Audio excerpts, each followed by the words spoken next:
Today I'm going to take you back to the past to talk about something very near and dear to my personal history using the internet. Many people have fond memories of the very first content creator they started to follow. For a lot of people younger than me, that tends to be popular YouTube channels such as AVGN, Smosh, PewDiePie, MrBeast, OK Fine Be That Way, and so forth. That's all well and good, but contrary to popular belief, there actually existed a time on the internet before YouTube. Even before the conception of this website, content creators were still around and outputting their work onto several other sites. Whether you are watching an original Flash animation featured on Albino Black Sheep, or a stolen copy of it uploaded onto eBaum's World, user-generated content has been a staple of the internet for a long time. For myself, and many other people, our introduction to user-generated content was through a little website known as Newgrounds. For those of you who weren't on the internet before 2005, Newgrounds was, and technically still is, a website dedicated to hosting Flash animation, games, music, and whatever the hell the Numa Numa dance is. While the online ecosystem has changed a lot over the years, one thing that hasn't wavered in the slightest, even in the early days of Newgrounds, is the popularity of video game parodies. Some of these parodies included fully animated videos with original drawings created by artists who animated them, but more commonly, video games tended to be lampooned in the form of sprite animations. These were cartoons that took character models from pre-existing games, usually the 8-bit and 16-bit eras, and edited them to create narratives and comedy sketches. This is kind of akin to how certain Adult Swim shows like Space Ghost Coast to Coast and C-Lab 2021 took old animation cells from Hanna-Barbera cartoons and edited them for comedic effect. Sprite animation still exists to this day, most notably in Dorkly's really lame animated comedy sketches, but the genre was much more popular in the early 2000s, when people were learning the potential of this type of content. Thus, the sprite animation community formed on Newgrounds, with one of the most prominent members being a man by the name of Randy Solem. If you paid any attention to sprite animations on Newgrounds in the early 2000s, you undoubtedly knew who Randy Solem was. From 2000 to 2006, Mr. Solem was considered by many to be the king of sprite animation.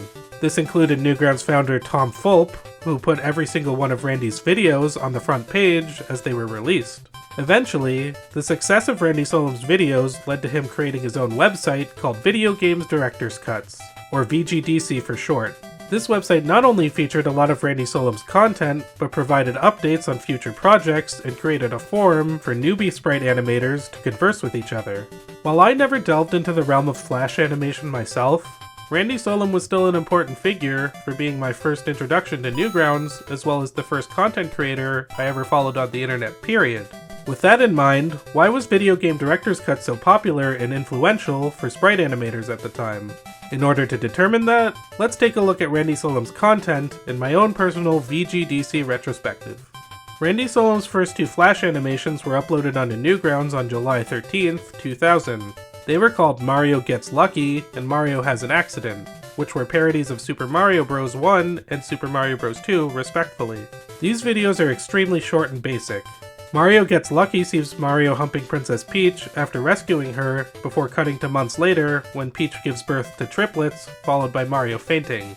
Mario Has an Accident is even more basic, with Mario plucking vegetables from the ground before overexerting himself and crapping his pants. To call these videos humble beginnings is an understatement. Mario Gets Lucky was apparently comprised almost entirely of screenshots, proving how simplistic the animation in that short was. Mario Has an Accident was the first video that showed Randy Solem actually editing the sprites for comedic effect, which he would later experiment with a lot more in his sprite animation career. Throughout the rest of the year, Randy Solem would continue pumping out more parodies, most of which followed the trend of small joke videos that poked fun at specific aspects of games. As short and simple as a lot of these parodies were, I can at least give them credit in a few areas. First off, you can really tell that Mr. Solem was well informed when it came to the actual games he decided to parody. A big problem I had with sprite movies in general is that many of them contained skits that were irrelevant to the games they were trying to parody. A lot of them featured things like video game characters lip-syncing to popular songs, or parodying movies with no rhyme or reason other than to capitalize on the popularity of video game content. Video Game Director's Cuts videos actually featured parodies of specific elements of games that would only be understood by those who actually played them. For example, Freeloading Link is a Link to the Past parody, wherein Link enters a random person's house, uses the bathroom, stinks up the place, and leaves, while the homeowner yells at him. It's really simple, but it's a clear parody of how Link and many of the other RPG characters in games often waltz into random people's houses and cause mischief with no one batting an eye. Castlevania Stairs is another good example, which parodies an actual scene from the game where Simon falls down a long well, yet somehow ends up perfectly fine. This quickie shows a more realistic interpretation of what would happen. You may or may not find these skits funny, but you can definitely tell there was some genuine satire behind them. As an irrelevant side note, I was watching a lot of these parodies at a very young age, so while I was aware of franchises like Mario, Sonic, and Zelda, it was through Randy Solem's videos I learned about things like Castlevania, Kid Icarus, and Ghouls and Ghosts. As funny as that is to think, it's true. Another thing that is evident is that Randy Solem's animation skills are definitely improving as the year goes along. The characters start to have smoother movements, and the sprites and added effects blend together more seamlessly. Randy Solem also experiments a lot with editing sprites. The best example of this is in Mac Daddy Mario, which shows Mario performing a bunch of dance moves with an altered Mario 3 sprite. The technical aspects are something which will improve drastically as video game director's cuts continues growing. While these animations haven't exactly aged gracefully in my opinion, they are a neat time capsule that demonstrates some of Randy Solem's talent even this early in his career. Mr. Solem also tried his hand at drawn animation with a trilogy of videos called Curious George Discovers, featuring the monkey learning about sex, alcohol, and acid. Apparently this didn't go anywhere as Randy Solem hated the setup for drawn animation in Flash. He also stated that he was not proud of these videos, even though I think they're personally a lot funnier in retrospect than a lot of the sprite animation movies from around this time. They kind of remind me of the Princess internet shorts that Matt Stone and Trey Parker produced. Now let's skip ahead to 2001. While Randy Solem's output was not as frequent as it was in 2000, the quality of his videos for the most part improved drastically with better animation and more elaborate segments. For example, VGDC released a Yoshi's Island parody involving Yoshi killing baby Mario due to his incessant crying. Pretty standard setup, but this time, the video is split up into 3 separate segments involving different scenarios of this happening. 2001 also marked the year where VGDC started doing compilations and contests for animation. A big collaborator of VGDC around this time was a user known as Razoric, who apparently has changed his Newgrounds username to DustinA31. This was a great way for VGDC to drum up attention for other up-and-coming sprite animators, many of which became very popular in their own right. However, by far the biggest accomplishment that VGDC released in 2001 was its Mario vs. Sonic video. This was by far the biggest and most elaborate video yet, wherein Mario and Sonic duke it out in 2 rounds. Keep in mind, this was before Super Smash Bros. Brawl was released, so the novelty of seeing these 2 characters fighting was much more impactful than it is now. This was another case where Razoric also worked on a Mario vs. Sonic video that was released around the same time as Randy Solem's video. I can't say for certain if these were the first Mario vs. Sonic parodies, but the popularity of them certainly led to an influx of videos following the same format released afterward. The Mario vs. Sonic animation marked a dramatic overall improvement in VGDC videos in general. Throughout 2002, Randy Solem started creating some of his best work, including Yoshi's Island 2 and Mac Daddy Mario 3. You can definitely tell that the scope, animation, and humor found in these videos was a drastic step up from what came before it. Mac Daddy Mario 3 featured some of the most elaborate sprite edits I have ever seen up until that point, even if it is basically a compilation of dance moves with some humor thrown in for good measure. 2003 I believe marked the inception of both the VGDC website and forum. The Wayback Machine only shows screenshots of the site dating back to 2005, so it's hard to say for sure. In terms of videos, 2003 started off with more of the same with a couple of shorts. One that really stood out due to how bizarre it was a Kid Icarus parody animated to a radio commercial for Soapy Lean energy drinks. Oddly enough, it meshes up quite well and makes for one of my favorite VGDC videos of all time. As great as some of these shorts were, that was nothing compared to what was coming, because in late 2003, Randy Solem released the first 2 parts of what easily stands as his magnum opus, the Rise of the Mushroom Kingdom series. The Rise of the Mushroom Kingdom is an epic 4-part revenge story following the Mushroom Kingdom residents engaging in war following the assassination of Mario. The scope of what was accomplished in this series was far greater than most sprite animations at the time, or even now.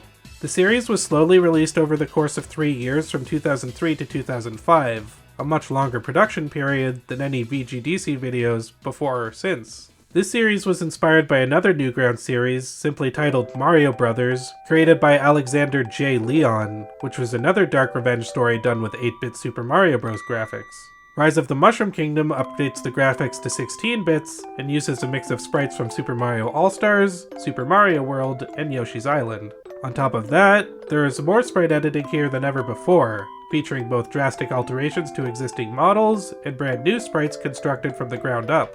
Randy Solem really wanted to go out of his way to include as much detail as possible in this series, and to say that it paid off is an understatement. I guess spoiler alert going forward for the Rise of the Mushroom Kingdom. If you haven't seen it yet, I'll leave a link in the video description for it.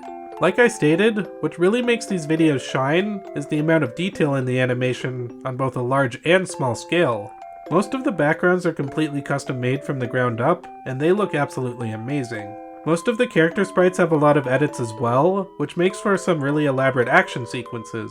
If you think that sprite movies are lazy since the animators don't draw in the traditional sense, I implore you to watch the Rise of the Mushroom Kingdom videos to see the amount of effort that can go into something like this. What really appeals to me though are the smaller details, especially in part 4. There's so much to discover if you really look at the foreground and the background of most shots. This includes everything from signs and gravestones with jokes on them, hidden characters and artwork, and even the expressions of the clouds that change depending on the tone of the scene. I remember pausing and going through this video frame by frame in order to make sure that I picked up on everything. There are even a lot of details that can only be picked up if you know your Mario lore really well. One example is how Luigi jumps backwards through a wall while he's traversing through Bowser's castle. It seems really confusing, but anyone who knows the Minus World trick from the original Super Mario Bros. Will understand the reference quite well. I could probably make an entire separate video picking apart the small details one by one.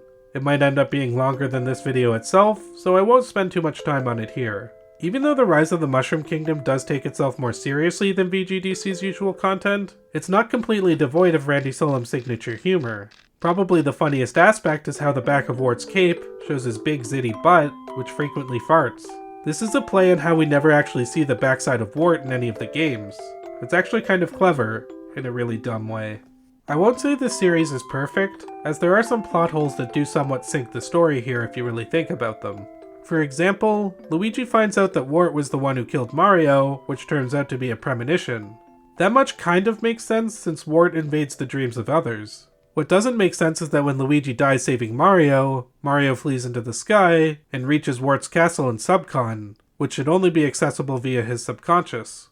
Another big plot hole is how when Peach finds out about Luigi's death, she goes on a journey to get a 1-up mushroom to bring him back to life. Why didn't she do that when Mario originally died in Luigi's premonition? Randy Solem also omitted Luigi's resurrection scene for time purposes, so upon my first watch, it did kinda seem like he came back to life out of nowhere. Yeah, I'm aware I'm criticizing a Mario Flash animation for logical inconsistencies, but when the rest of the series is so tightly put together, these instances do really stand out. These plot holes are not enough to ruin the experience for me though. The Rise of the Mushroom Kingdom series certainly made a huge splash in the Newgrounds community upon its release.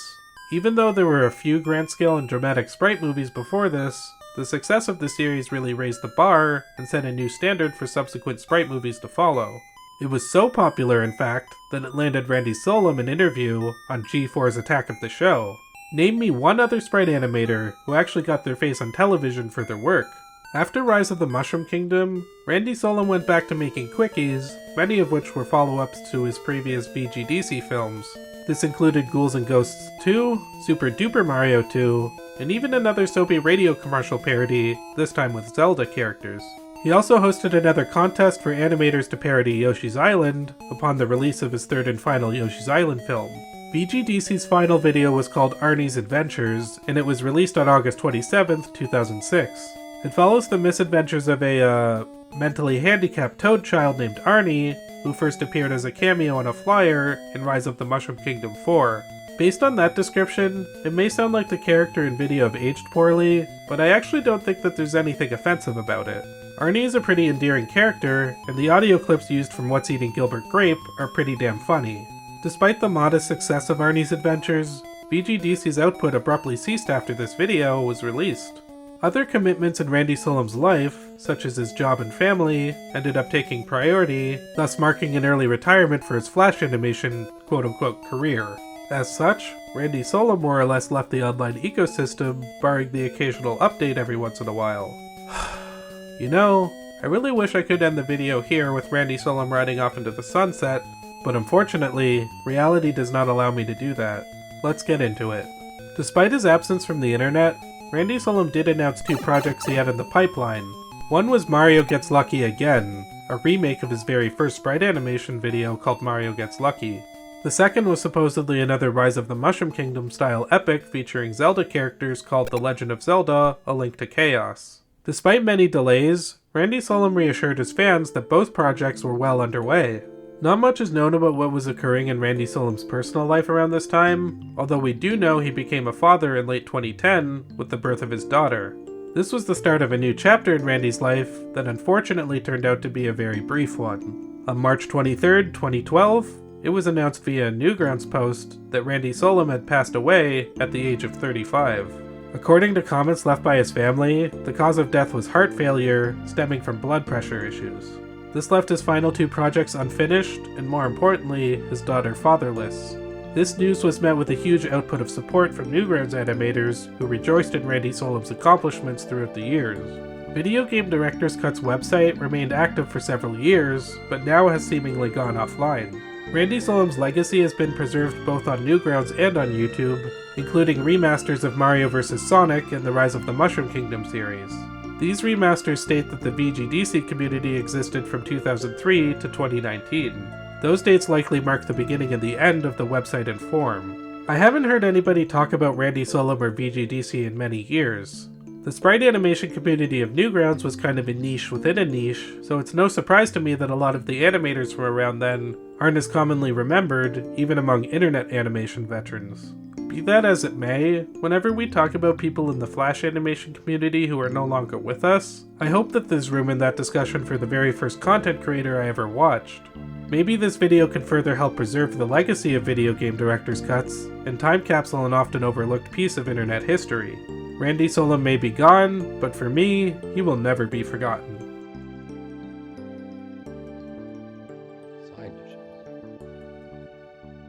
Hey, it's me, Aphex. Don't worry about this black eye or anything. But I'm here to. I punched him for editing it poorly. Yeah, I got punched or something. Anyway, thanks to our Patreon supporters, including Hilly and Brand, for supporting this channel financially. If you'd like to donate as well, follow the links in the video description to donate to our channel on Patreon or PayPal. Also, join our Discord to talk to us and a few of our subscribers. If you're so inclined, be sure to like, comment, subscribe, and share for more videos. Until next time, have a Sobaline in memory of Randy Solem. Or I'll still punch him again. Yeah, or I'll get punched again.